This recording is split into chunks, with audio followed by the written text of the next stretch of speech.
Okay, so last week we discussed the 2019 paper and we came up to the sixth question. Today we are due to do the seventh as well as the MCQ of the 2020. Okay, so in the seventh question, it says consider the following array A containing 5 integer values. Write the output of the following pseudocode when it is executed on the above array A. Okay, so initially we are given this particular array, right? And they are going to execute this particular pseudocode on the array. So they are asking like, what's going to be the output or what's going to be the outcome of the pseudocode once it is executed on array A, right? So let's hand trace it. So it says begin, and they take a variable called value. It is given the value A is 0. So if you think about the value is given, or like value is assigned with A0. A0 means this, right? That means 80 will be assigned to the value at the very first time. And they have taken k equals 1, that means k will be another variable and it has the value 1. And the while loop is starting next. It says k less than or equal 4. So k means 1. 1 is less than 4. So that is true. And then they check whether ak is less than the value. Now ak means the value of k is 1. So ak means 1. A1. So A1 means this. That means 100. Right? So they are here, they are checking whether the 100 is less than the value. Value is 80. So which is not. It is wrong, so it's not going to execute this. Comes to the end if and increase the k by 1. So k will become 2. Since this is the last line of the while, it goes back and checks the condition again. So k is less than or equals 4. K is less than 4. So the condition is true again. Again, it checks whether ak is less than value. This time k is 2. So ak means a2. A2 means 70. So this time it checks whether the 70 is less than 80. Right, so 70 is less than 80. Right, so that means this condition is correct. Then it says assign ak into the value.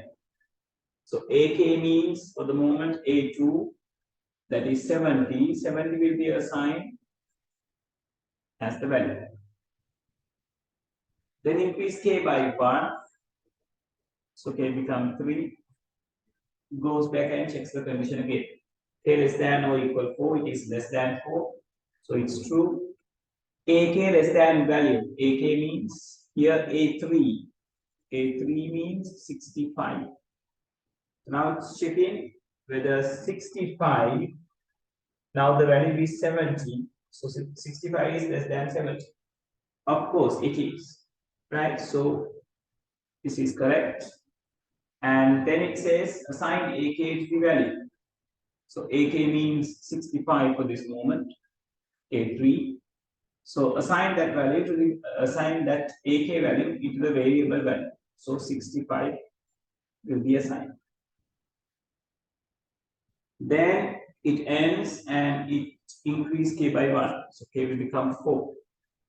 Goes up and checks the condition whether the k is less than. No, it is not.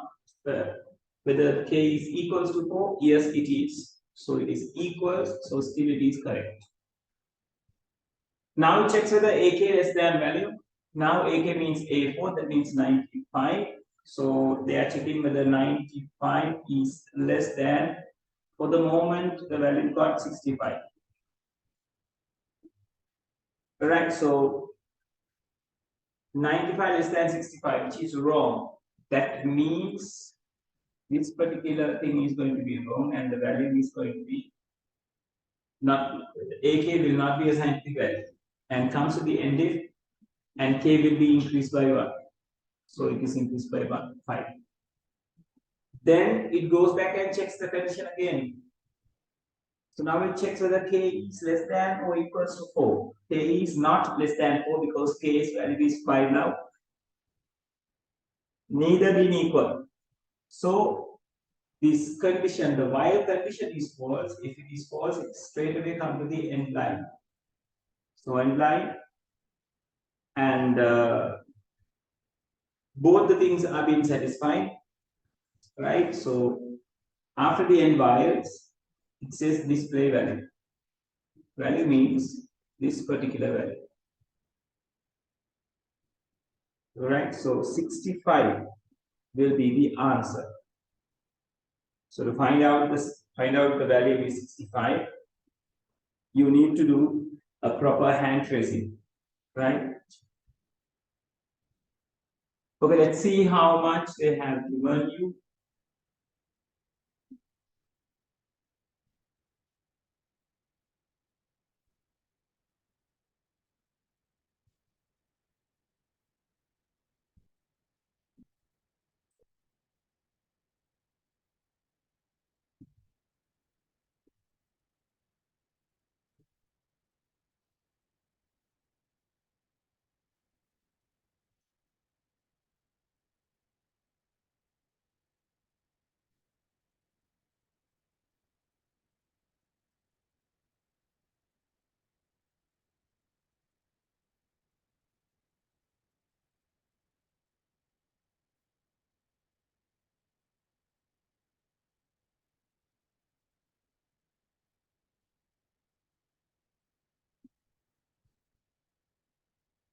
Yeah, there you go. To finding it as 65, it gives you 2 marks.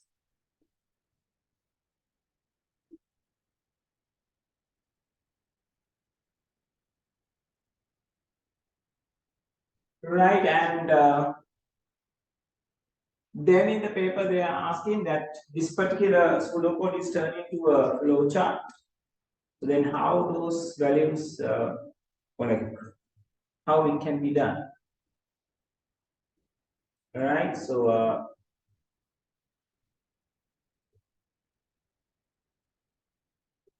right, so you have to figure out what are the values of P, Q, and R. Let's see.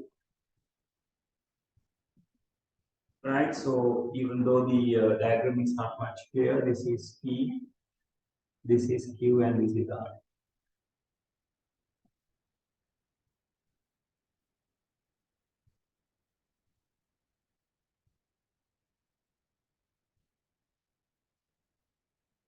People give me a second.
Yes, people, sorry for that. Yeah, let's continue from here. Yeah, so now we have to figure out what is P, Q, and R in the flow chart according to the pseudocode given here, right? So let's try to figure this out.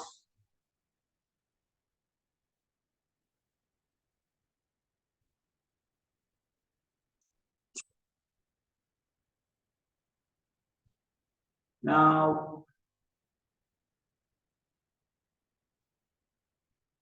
we have begin, so start is there, value equal A0 is there, so they have taken value is equal A0, K equal 1 is taken, so K equal 1 is taken as well. The condition says K less than or equal 4. Here the question asks as K less than or equal 4, even though my copy is not that clear, it's K less than or equal 4 is there. So the correct condition is here. And this is yes, and this is no. And if it is yes, then of course, if this is yes, then you have to check this condition. It is another question, so you have to say, for this you have to say, is AK within square brackets less than value? And the question mark should be there. Right, so if it is true, that means the second condition is true, this is going to be happen. So that's the way which is said over here. On the no part, it has nothing to do. So it comes to the common point. So the selection is done. Then over here, so the selection is done. Then K equals K plus 1 comes. So this is K equals K plus 1. Right? And that is all regarding the iteration. And when you exit the iteration, you have to display the value. So this should be the same thing. Display the value. Right, so let's confirm this with the marking scheme. Yes, P is AK less than value question mark, and all these things should be there, people. The word is and the AK less than value and the question mark must be there, right? Then only you are going to take the full marks. K equal K plus 1, it is there, and display value, it is there. So P is that, Q is that, and R is that. So if you mark it correctly, 3 marks will be given.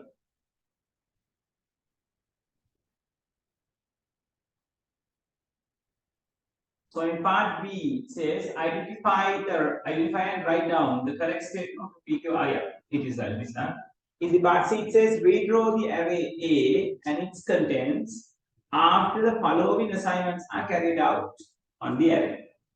So we take a picture of the array, because it's over here.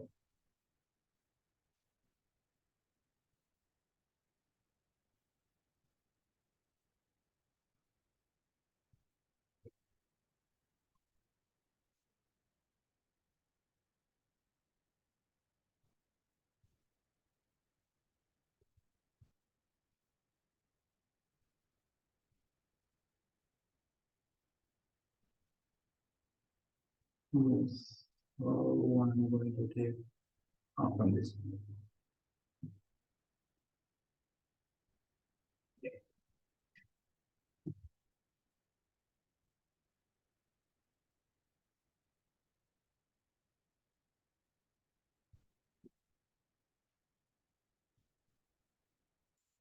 Yeah. So we have this component.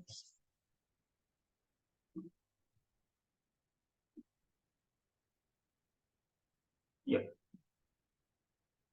So it says A1 equals 45. That means this 100 will be replaced by 45. And A2 assigned with 88. This is replaced with 88. And A4 replaced with 72. This is replaced with 72. So 65 should be there as it is, and this 80 should be there as it is. So when you are redrawing this, you have to draw it in this manner, right? So 2 marks will be given if you got everything or 4 of them are correct. 1 mark if only 1 and 3 are correct.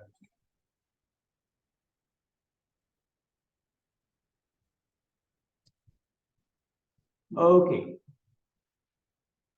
Now here, a triangle with all 3 sides of equal length is called an yes, I always stuck on these kind of words. Equilateral, equilateral, equilateral,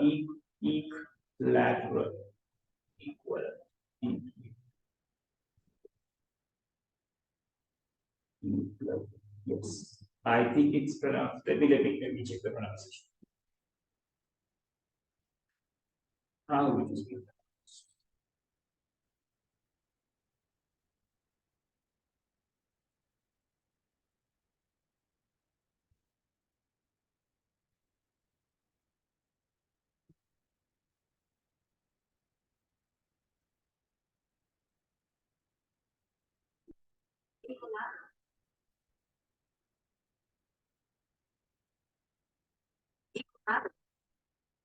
Equilateral, it says. Okay. And I have to check the other one as well.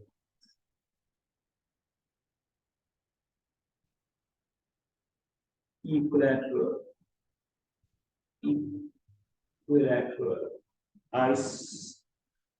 isosceles, I guess.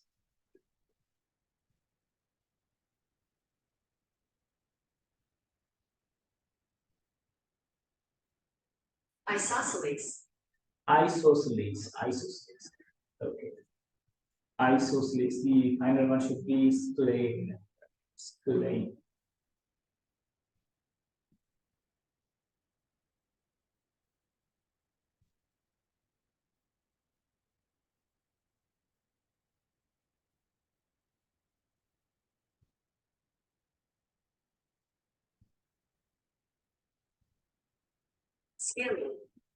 Scalene. Scalene. Isosceles, scalene, and equilateral.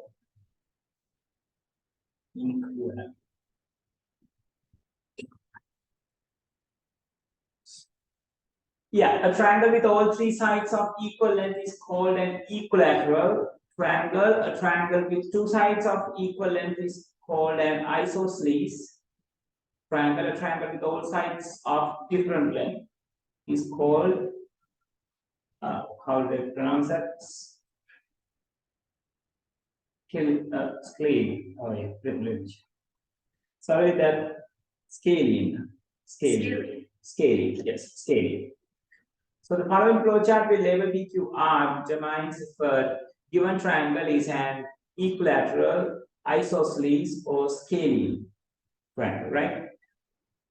All right, so as it shows, it starts and it's read the L1, L2, L3, the 3 sides of the triangle. And first one checks whether L1 is equals to L2.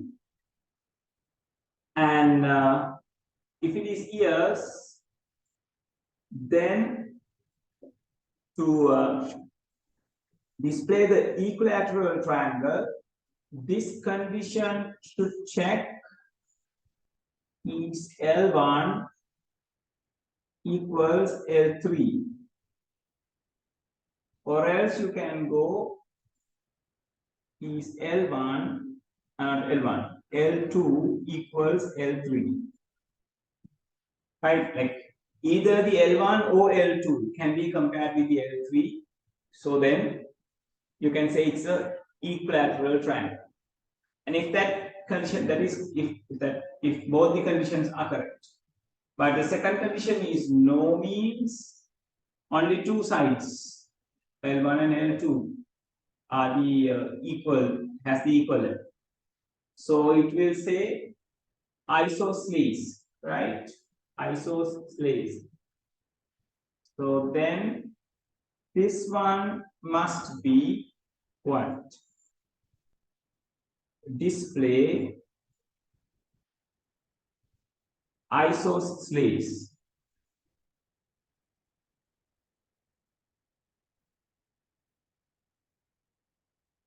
Isosceles. Isosceles triangle.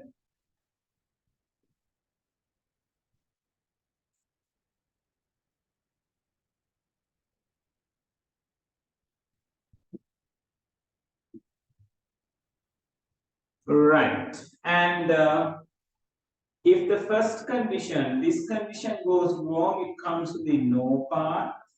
So if the L1 and L2 is not equal, then we check whether L2 and L3 is equals. If it is yes, then it comes to the same output, saying it is isosceles. Because L1 and L2 is not equal, then since these two are equal, again it goes to the isosceles. And if it is wrong, then you have to check whether L1 and L3 is equal. Still, if it is yes, then it's going to be isosceles. And if this is no, means all three lengths are different from each other, right? So that means it gives you for the scaling. I forget the pronunciation always. It's screen, screen or scale. Scaling. I'm sorry, scaling, scaling. So it will give you the scaling, which is right. Then this can say display scaling triangle. Scaling triangle.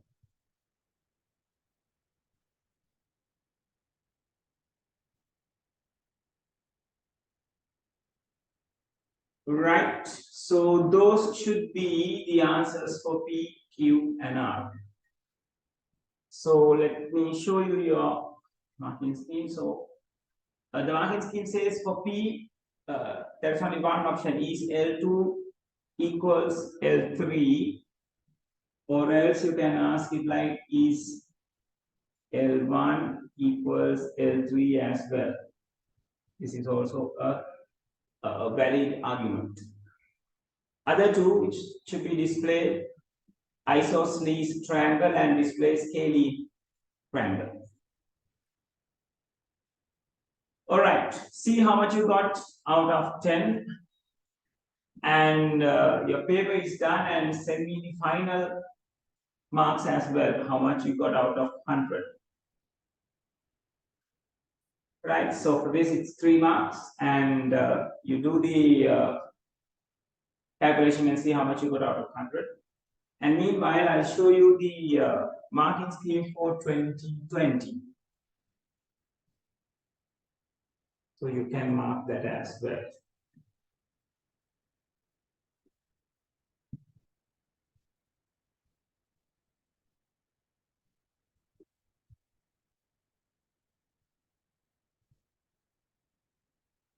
Oh, it is this.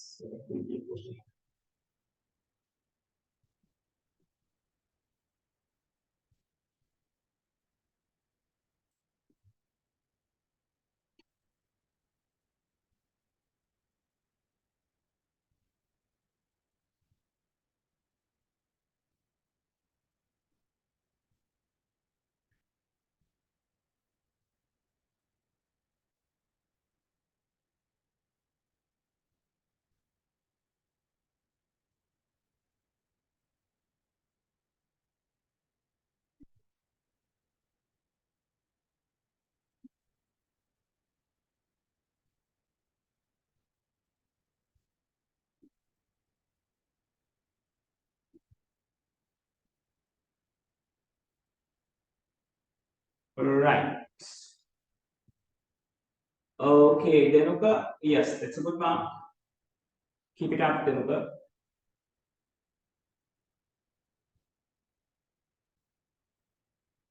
And others, please send me your total mark and please mark.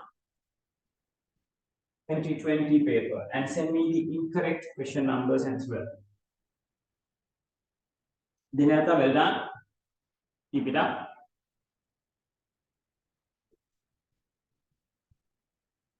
And quickly mark the 2020 paper and send me the incorrect question numbers.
Yes, Denuka, I received yours. 16, 17, 26, and 39. Okay. 16, 17, 26, and 39. Okay.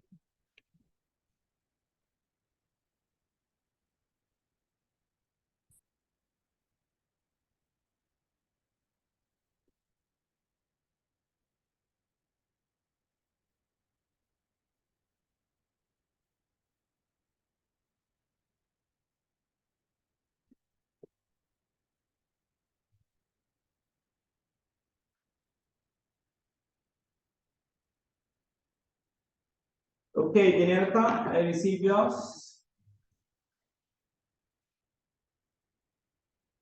12, 26, 34,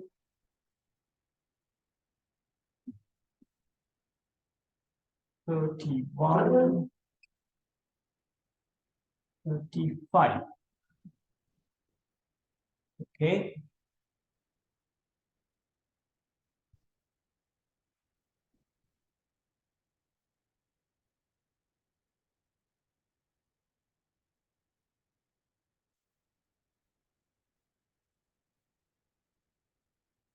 Others, hurry up.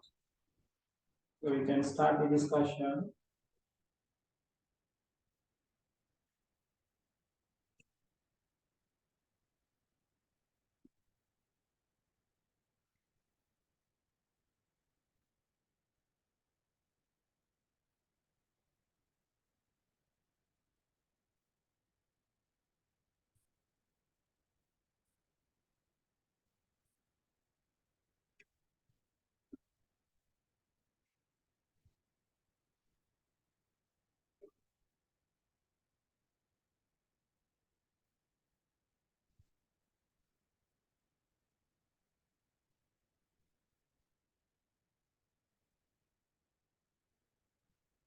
Okay, well done, Ramya. So like 32 and 36.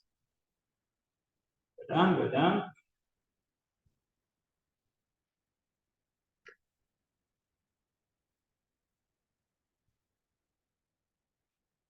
$32 and $36.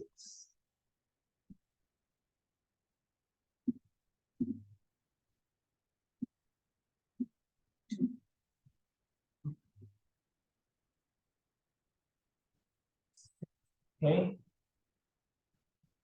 Yes. 3 of you have given.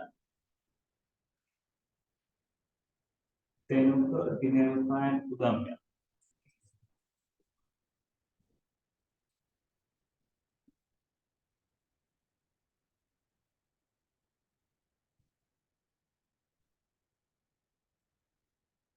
Yeah. 3 should be given. Does it? Osanda and Rasandi. Send me the incorrect question numbers quickly, people. Does it is given here.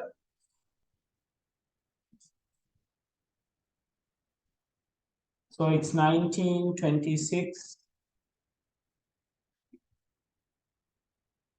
34, and 36. Okay. 2 more to go. That is Rasandi and who is the other one? Osanda. Yes, Rasandi and Osanda.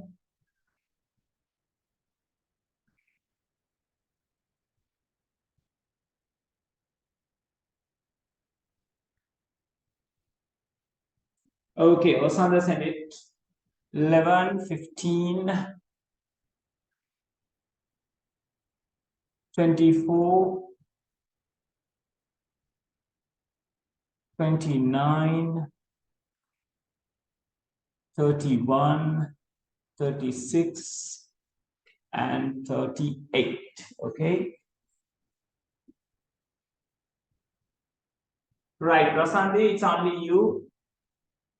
Send it quickly to her.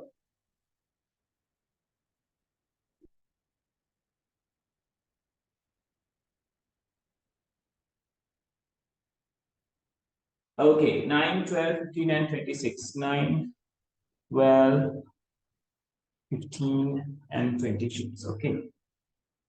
Right. Let's get started.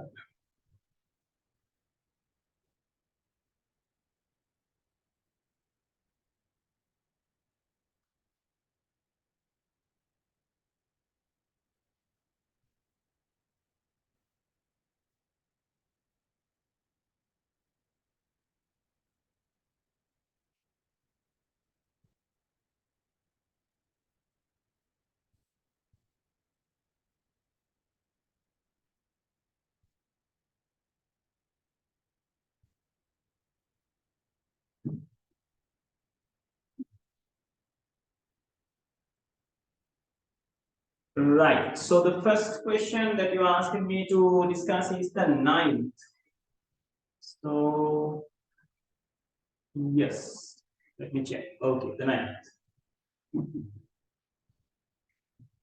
So in the 9th it says, which of the following statements are correct? A graphical user interface provides the facility to use the mouse to execute the command. Yeah, so the graphical user interface means an interface that you can see on the desktop or all other places, right? You have graphics, icons, the pointers and all these things, right? All the Vim characters are there, windows, icons, menus, and pointers. So it is there to click and like using the mouse you can do the execution, right? So the first statement is true. Vim stands for Windows icons, menus, and pointers. Yes, that is correct as well. A command line interface is more user friendly compared to the graphical user interface. No, it goes the other way around. It's not the CLI which is more user friendly. It's the GUI which is more user friendly. CLI means like what? You take the command prompt, right? So this is what you call CMD, right? Or the command line interface, the CLI. So here you have to give some particular command to have an output. If you want to do something else, you have to give another command. So it's not that user friendly, right? So part C is incorrect. So A and B only is going to be the answer. 11th. Which of the following is the correct order of activities in the software development life cycle? Yeah, so they have given the implementation, requirement identification, design, deployment, testing, and maintenance. So first one goes with the B. So the answer should start with the B. So the first answer can be taken out. After the requirement identification, it's the design that you are going to do. So C is going to be the second step. So for that reason, second one is also wrong. So after the design, you have to implement it, right? So it's going to be A. So this is going to be the third one, right? So yeah, it's better they use the coding word other than the implementation, because implementation and deployment sometimes give you the same meaning, right? So then after A, there should be D, the fourth. So let's see how they have taken it. IS people, not the deployment, I'm sorry. It's a testing should be gone. So E is going to be the fourth. Deployment is going to be the fifth. And the maintenance is going to be the sixth. Right, so the correct order should be B, C, A. So this has B, C, D. Even though the D and A conflicts you, after that one, as the fourth one, it must be the E.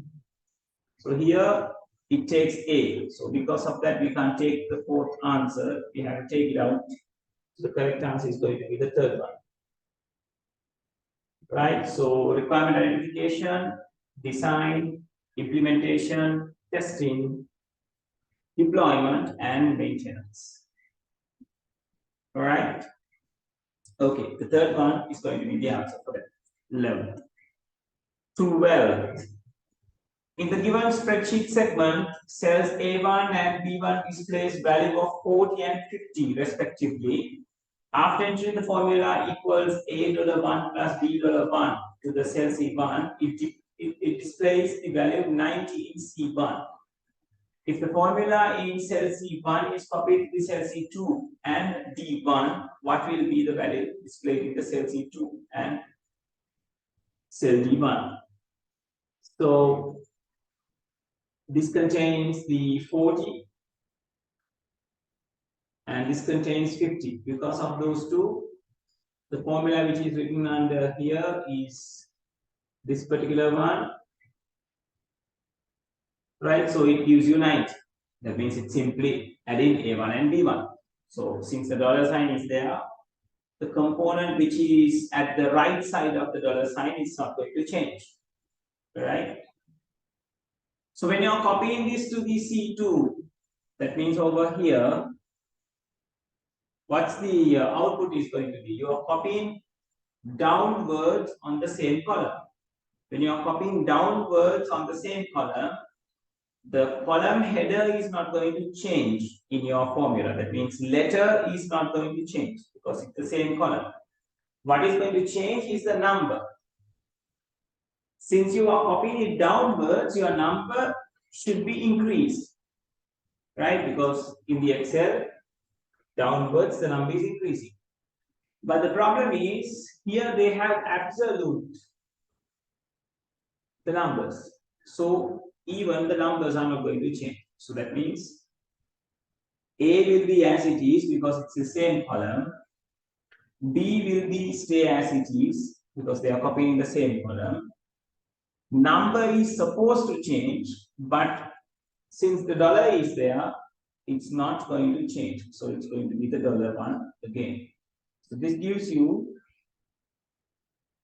the output 90 again because they are adding A1 and B1 again on the C2. 2.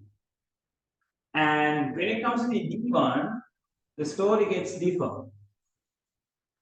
So you are copying on the same row to your right hand side.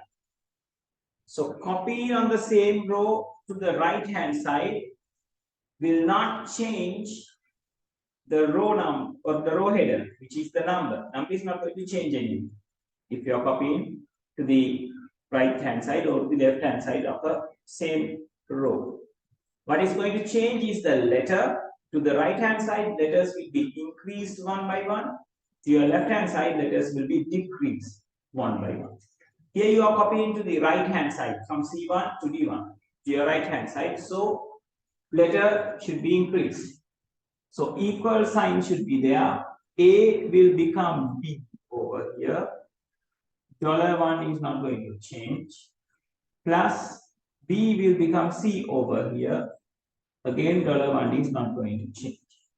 So it says B$1 plus C$1. That means it needs to add the B1 and the C1 to get the answer in the D1. So 50 plus 90 gives you 140.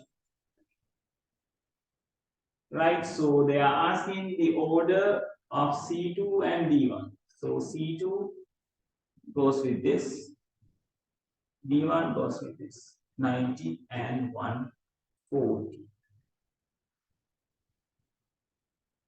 Okay, that's how the 15th one is gone. So if you need to write this down, I'll give you a minute to do the amendments. Then I'm moving to the 16th.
Okay, moving to the next one.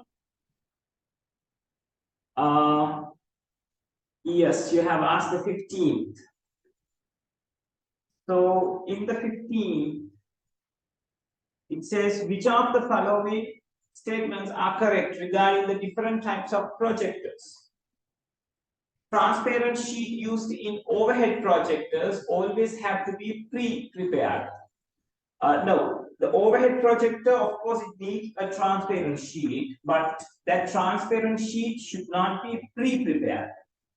Anyone who is going to use the transparent sheet can hold it or can place it on the bed or the flat area of the overhead projector, right? So overhead projector, like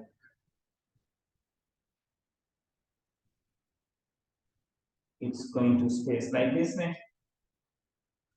right? So overhead projector is having a certain bed, likewise, and the arm and the gadget that help into project, right? So the light will be inside this box, right? And the paper, the transparent sheet is placed over here.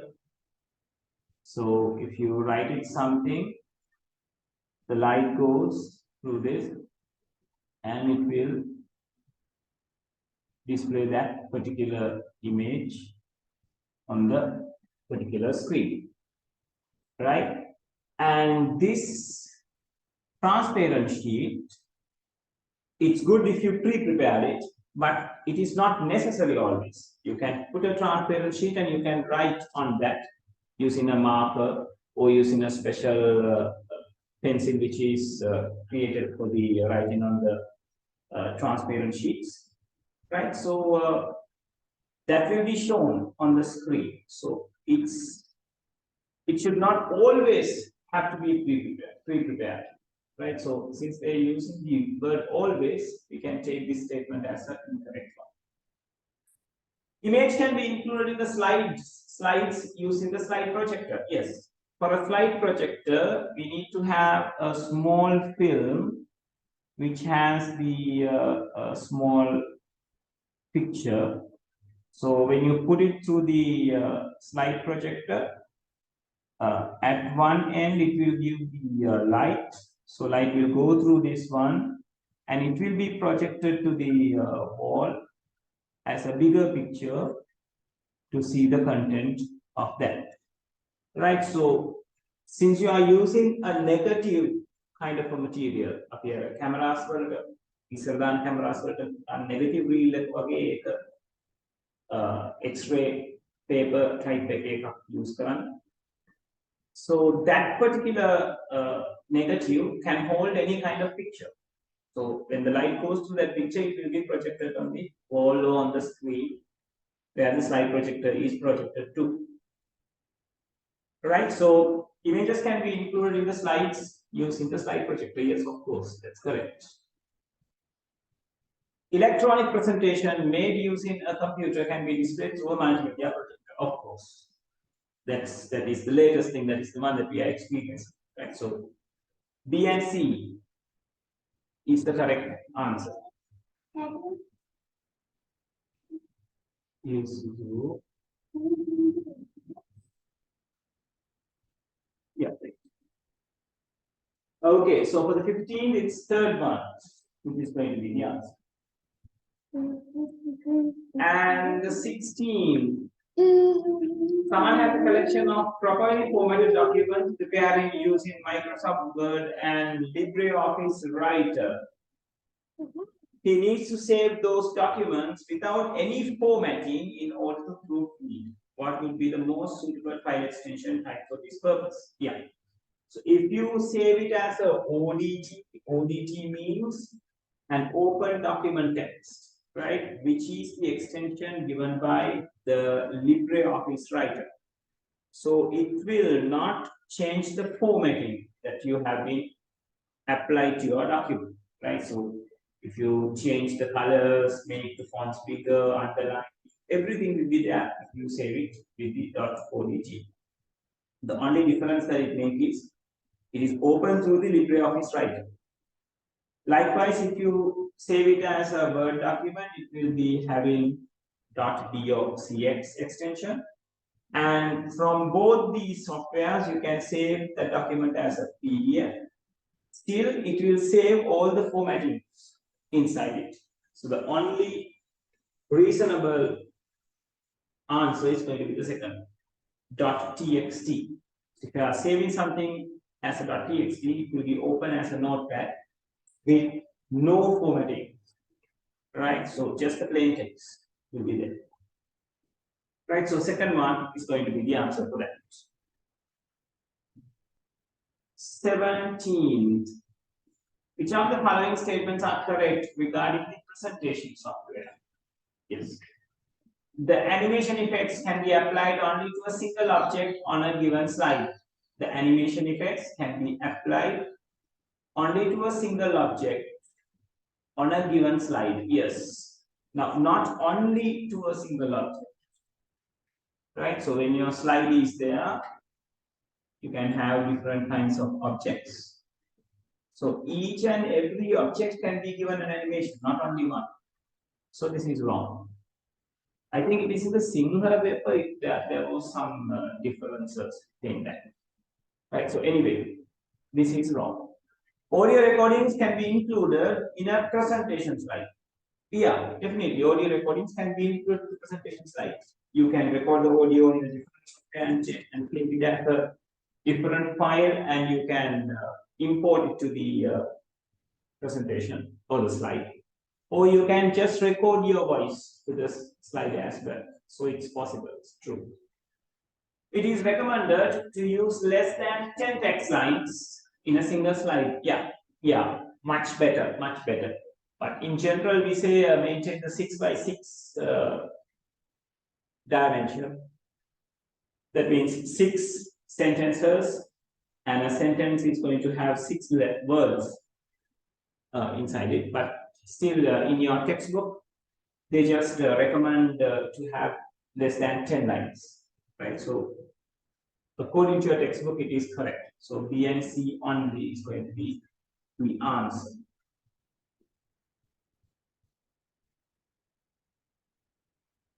Right, let me check the answer with the 17th.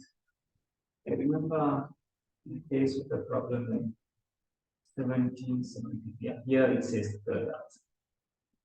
Okay. 19th. Next page. Okay.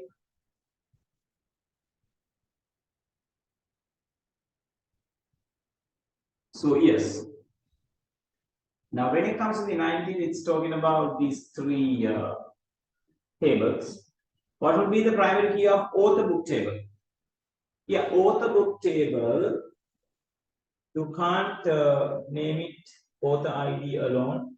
It is being repeated over here. Book ID cannot be taken. It is being repeated over these 2 occasions. The royalty share, we really don't care about the royalty share because it's a bigger kind of a thing, right? So we are not generally using figures when we are making the private keys. So much better way is like taking these 2 things together, author ID and book ID together. So the third one is going to be the answer.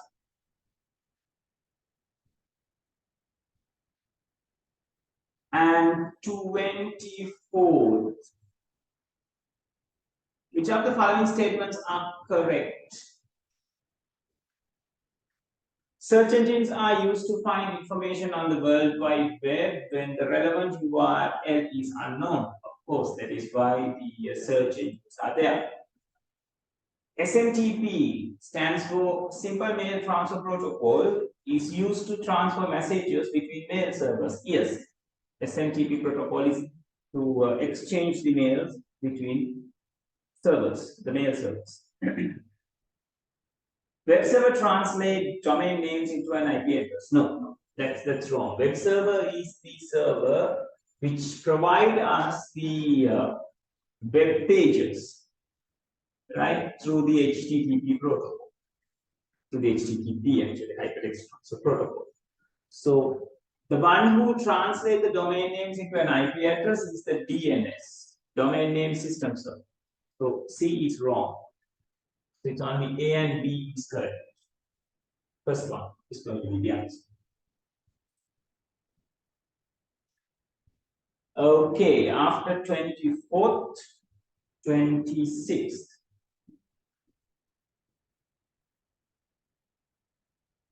All right. Here it is.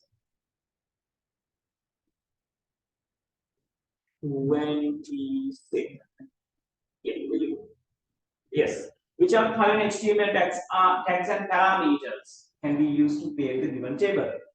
So this table originally contains this much of rows inside it. So how many? Like first row, second row, third row, the fourth, and the fifth. And 2 columns, first column and the second one. So since they have merged these 2 as well as these 2, so there the merging happens in between the rows. So definitely we should use row span to do that.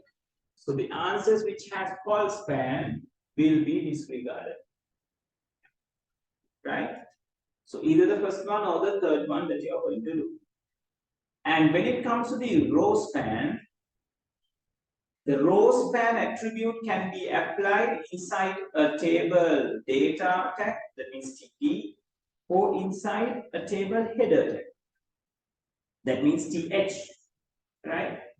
So in the first answer, it says the table tag is needed, TR is needed, TH is needed. Yes, table tag to define table, TR to define the table rows, TH to define these headers, they are in boldface.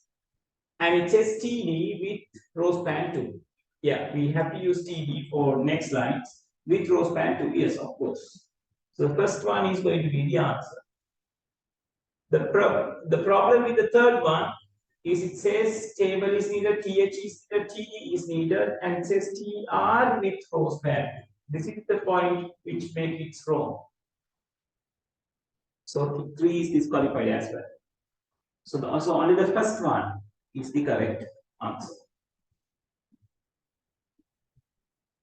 26. Then 29. Which of the following statement are correct regarding the malicious software? Malicious software means like the software which is harming your computer. Trojan horse is a form of spyware. Yes, of course, because Trojan horse can access, when the Trojan horse has the access to a particular computer, it will help the other viruses and the malwares to come inside, right? So it spy on the system and check what are the weaknesses, what are the places that are being open to enter the system. So it gives that ability. And the part B says computer worms can spread by themselves. Yes. Viruses will not be able to spread by themselves. It needs a user interaction to start spreading. Once the user interaction has happened, that means like double clicking or opening that kind of a virus, will give the ability to the virus to self-replicate itself. Self-replicate, right? So like until the user interacts with the virus, it will stay like that. But worms goes the other way around. It can spread by themselves. So it is correct. Phishing is a technique of displaying unnecessary messages on the computer screen. No. Phishing is a technique which steals the sensitive data by providing some particular details which seems to be from a genuine website or genuine web content. Right, like Fisher will create a particular website which is exactly same as an e-banking facility. So they present that particular website to the user and trick him to have his username and password. Like Fisher will send a small short message by saying your e-banking facility has updated. Please click this link to access and to try your new things. So once you click that, it will be directed to the very same, something very to a page which is a fake one, but it seems to be very genuine. It is created as the same web page as the same web page that you are used to do the e-banking. So you won't be getting any second thoughts into your mind. So you will blindly give the username and the password. So once you provide the username and the password, those two details can be taken from the Fisher. So he will use those things to access your account and steal all the money or transfer all the money to another account, right? So that is what you call phishing. The displaying unnecessary messages on the computer screen, this is called adware. Right, so therefore C is wrong and B is correct. So A and B on. All right, then after 29, 31. What is the resolution of an image which is 250 pixels wide and 100 pixels high? So it's going to be 250 to 100. Simple as that. Resolution means number of pixels of the width and number of pixels of the height having a product together. So 20, 50 into 100, 200, I'm sorry, 250 into 100. The third one is going to be the answer. Let me cross check it with the marking scheme. What we were talking about, 31 is 3, it's 3, 31 is 3, yes. 32nd, which of the following statements are correct regarding pixels? Pixels are used to measure the physical dimension of a digital image. Pixels are used to measure the physical dimension of the digital image. Yeah, that's what we call resolution. Like how high is from pixels and what's the width from the pixel. Yeah, so generally what they are saying is correct. Number of bits per pixel determine number of colors in a digital image. Yeah, bits per pixel will determine number of colors in a digital image. If you got 1 bit inside a pixel, you can show only 2 colors. If you got 2 bits, you can show 4 colors. If you got 3 bits, you can show 8 colors. So like once the number of bits are being taken as a 2 to the power, it will demonstrate or it will introduce how many colors can be included inside this pixel. So that's correct as well. Pixels of a digital image are arranged in a 3-dimensional array, not a 3-dimensional people, it's a 2-dimensional array. Right? What is the height and what is the width? I'm sorry. How much for the width? I'm sorry. How many pixels are there for the width? How many pixels are there for the height? It's 2-dimensional, not 3-dimensional. So C is wrong. It's A and B one. Oh yes.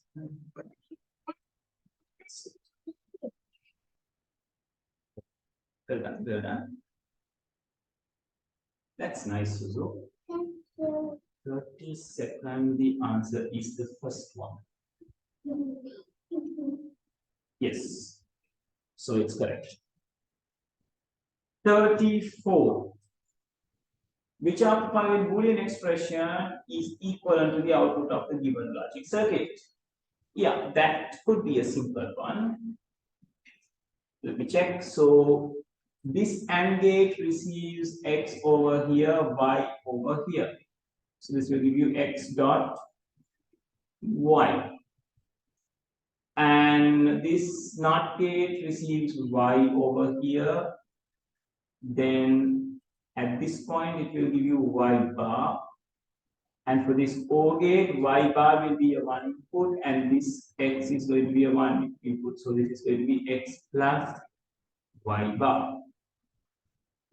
And this is an OR gate, so that will add the inputs, which is coming from these two lines. So give you X dot Y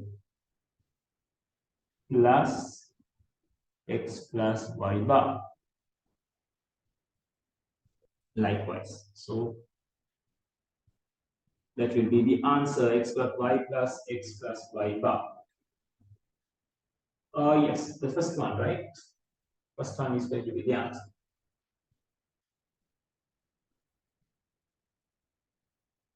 It says Y bar plus X, still it is correct. Right? Okay, 35th. Consider the following logic circuit. Which of the following logic circuit has a truth table equal to the above logic circuits? This was a common question in all the papers. So this will create you an A bar. This gives you B. Since this is an AND gate, it will give you A bar dot B. So to figure out which one is going to be the correct one, we have to figure out what are the outputs of these. So this gives you A, this gives you B bar from the NOT gate, and the output is going to be A plus B bar. Since it is an OR gate, it will be having a total bar. Second one, here you will be having A bar, here you will be having a B. This gives you A bar plus B's total bar. And this will give you a B bar. This is a NAND gate. Here you will be receiving A, so it will show you A dot B bar's total bar. Again here, it's a NOT gate, so this gives you A bar, this gives you B, and this NAND gate is going to give you A bar dot B's total. Right, so now we have to go with the truth table to figure out which one is going to be the correct one. Right, so we have column A, we have column B. So 0, 0, 0, 1, 1, 0, and 1, 1 will be there. So let's create a bar over here. It's going to be 1, 1, 0, 0. And then A bar dot B goes with 0, 0.1 will be your 0, 1.1 will be your 1, 0.0 will be 0, 1.0 will be 0. So this is the output, or this is the column that we are searching for, right? And let's create the other ones. So to create the first one, we need a B bar because A is there. So the B bar is going to be 1, 0, 1, 0. Then you can create A plus B bar. A plus B bar will provide you to add this with this. 0 plus 1 is 1, 0 plus 0 is 0, 1 plus 1 is 1, 1 plus 0 is 1 again. And if you think about A plus B bar total bar, it gives you 0, 1, 0, 0. Just the right opposite order. Yeah, so it matches with this, right?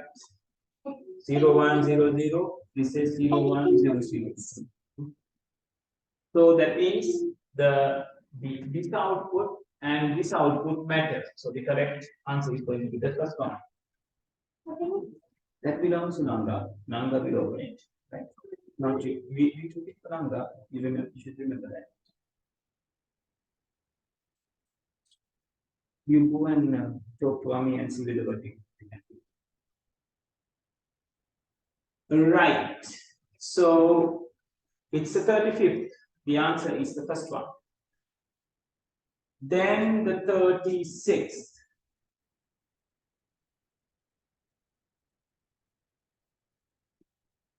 Yes, the 36th. It is talking about which of the following statements are correct regarding the programming language. Okay. A Pascal and C are example of high-level programming languages. Yeah, that's correct. Because there are something called low-level programming languages. And when it comes to the low-level programming languages, the machine language and the assembly language, only those two are considered as the low-level languages. Anything other than that are considered to be a high-level language. Right? So Pascal and C are example for high-level language. A program written. Sir, I could have asked. Okay, once I'm done with the class, I will check you, right? A program written in machine language can be executed directly on the computer. No, once I'm done, then I'm going to do it. So I'm at the class now. So please, I have to finish it, right? Come after 10 minutes. A program written in the machine language can be executed directly on the computer. Yeah, the machine language means ones and zeros, some particular code. So these things can be easily identified by the processor. That means can be executed directly on a computer. So that is correct. The execution speed of a program written in assembly language is comparatively higher than the execution speed of the program written in machine language. So writing something on assembly language means something like this. So some small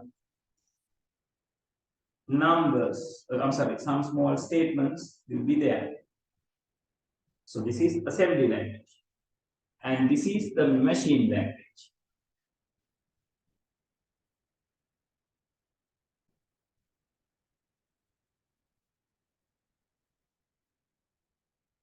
right? This is assembly. So assembly language cannot be directly read by the processor. It needs to be converted into the machine language. To do this, they use a translator called assembler.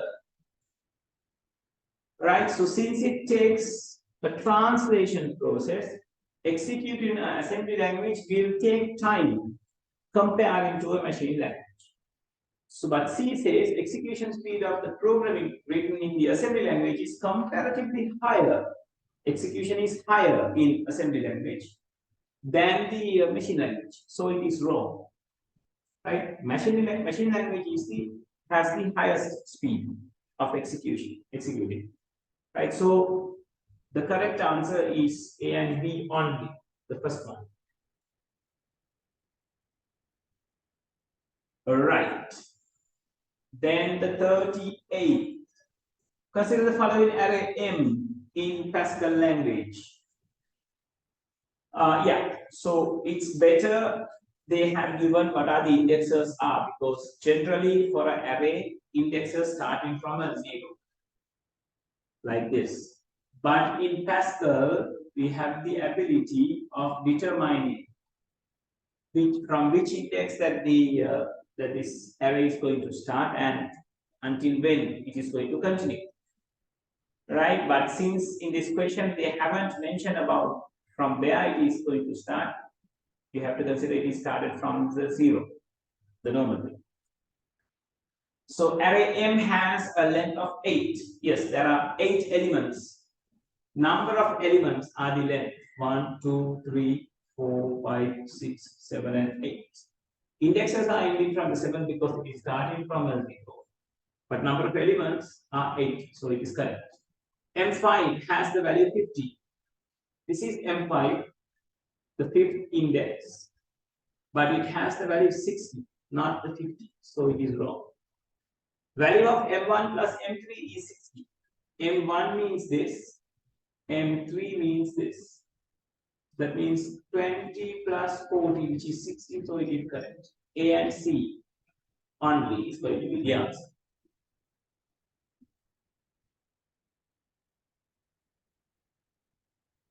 And 39th, what would be the output of the given flow chart if 5 is given as the input for num?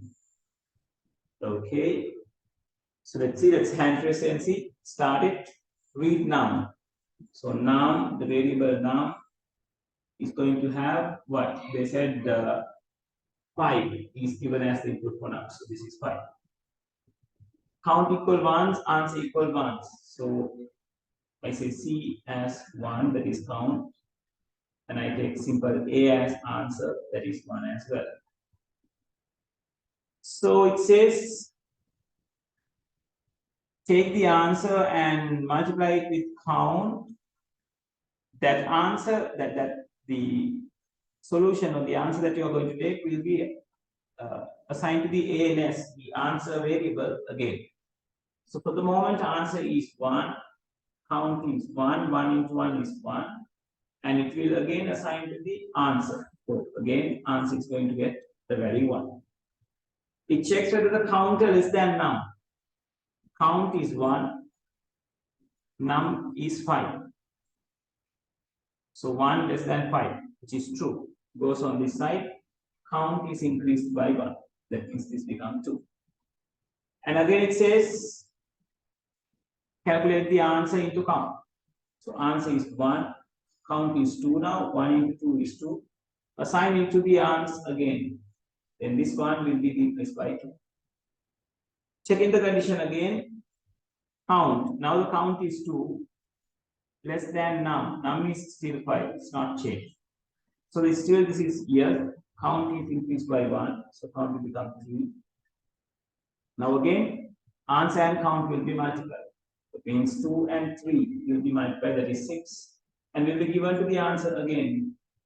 So this 3 will be 6. Did I went on the wrong way? I think I have increases the answer instead of the count. Yeah, then the count increases This is the bracket need to increase. So then this 2 was there still, and from here answer into count, then 3 into 2 will happen, which is 6, and given to the answer again. So answer will become 6. Now count is 3 less than 5, still it is yes. Count increased by 1, so 3 will become 4. And now again answer into count. That means 4 into 6, 24, given to the answer again. It's 24 goes here. Now it's not the 3 that we have here, it's the 4. 4 less than 5. Still it is yes. Count increased by 1. So 4 will become 5. Now answer and count will be multiplied. That means 5 into 24 gives you 120, and it will be assigned to the answer again. And goes and check this particular one. Is count. Count means 5 now. So 5 less than 5, which is not an yes, that means no. It says print the answer. For the answer, they have the value 120. So the answer is going to be the first one. Okay, that is how you are going to figure out the answer for the 39th. Yeah. So that's all that you have asked from me to discuss, right? If you got anything else to be discussed in this paper, so it's better you ask on next week. Since the time is up, people, I'm going to end the session from here. So by next week, I'm going to discuss the second paper of the 2020. Right? So be prepared with the 2020 past paper, and we will be discussing that. If we got a chance, we have more time on next week, then we are moving to the 2021 MCQ. So do the 2020 second paper as well as the first paper of 2021, right?